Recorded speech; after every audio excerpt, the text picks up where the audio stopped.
My name is Sam. I'm an assistant principal. My team started using Zoom and we transitioned to Microsoft Teams. For more reviews like this, click below. There's a number of problems solved by platforms like Zoom and Microsoft Teams. Uh, Mainly connectivity, especially connectivity problems during COVID-19 or during a pandemic. Zoom and Microsoft Teams helps it so that users can connect, so that you can share content with others, and ultimately, in one way, shape, or form, so people can learn. Zoom and Microsoft Teams both do a wonderful job with making learning possible when interacting in person isn't. When you think about what Microsoft Teams is best at comparing to Zoom's, there is a bit of a preference that comes into it. I think at the end of the day, Microsoft Teams is best at innovation and consistent innovation.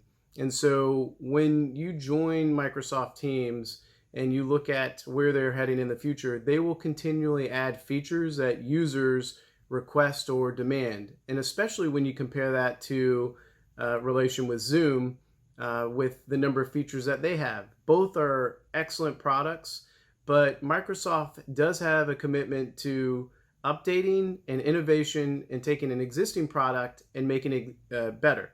So for example, the addition of rooms was a feature that was requested by many users of Microsoft Teams that Teams originally didn't come with.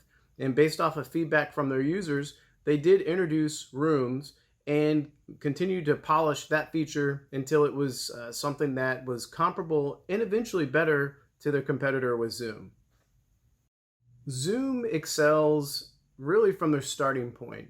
They have a very polished product that any user could really jump in and feel comfortable with. And when I say any user, I mean from a 6 or 7-year-old who needed to hop on a telephone call with their teacher, all the way up to a grandparent possibly who was taking a video call because they were in care or providing care for their grandchild and their education.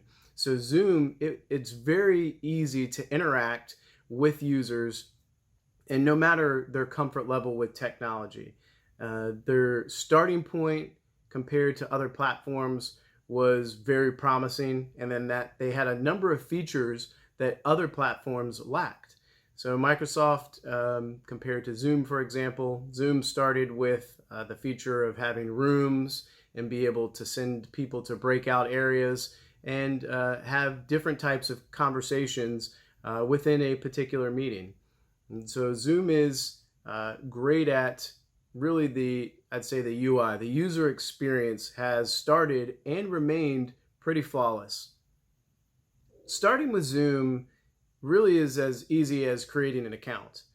As soon as you have your account and you are ready to launch a meeting, that's essentially it. You're good to go. You're provided a URL that you can share with another person, and if you have access to a video camera and a microphone, you're good to go. And of course, there's a little bit more to it, but ultimately Zoom is very simple and easy to get started with, which makes it a great platform. Microsoft Teams, on the other hand, does require a little bit more patience, a little bit more effort, and a little bit more background knowledge to be implemented effectively. Ultimately, it depends on the size of, I'd say, your audience and your interaction. Depending on that size, that's going to be the amount of effort and time that you may need to invest learning the platform. So for example, if you are using Zoom for a one-on-one call, you most likely will be able to get and lead that call very productively and effectively in a short amount of time. And if you contrast that with, say, a call scheduled for a class of 30, 40, or 100 people on Zoom or Microsoft Teams, you would need to spend more time learning about the tools and the features and the parameters so that your interactions can be shaped the way you would like them to be. So depending on your audience size and the purpose of the call, that really determines the amount of effort and background knowledge you'll need to launch effectively when you're talking about Zoom or Microsoft Teams. Some of the considerations you may be aware of when making a decision between Zoom and Microsoft Teams would be, first at the front of the line would be privacy and security. Of course, if you're interacting in a video setting with users or stakeholders, you want to ensure that your connection that you're sharing is going to be secure within those teams, as well as keeping the content discussion inside safe, as well as keeping it safe from others from the outside coming in. That's at the front and foremost of your consideration list. Often in both Zoom and Microsoft Teams do a wonderful job at securing their platforms.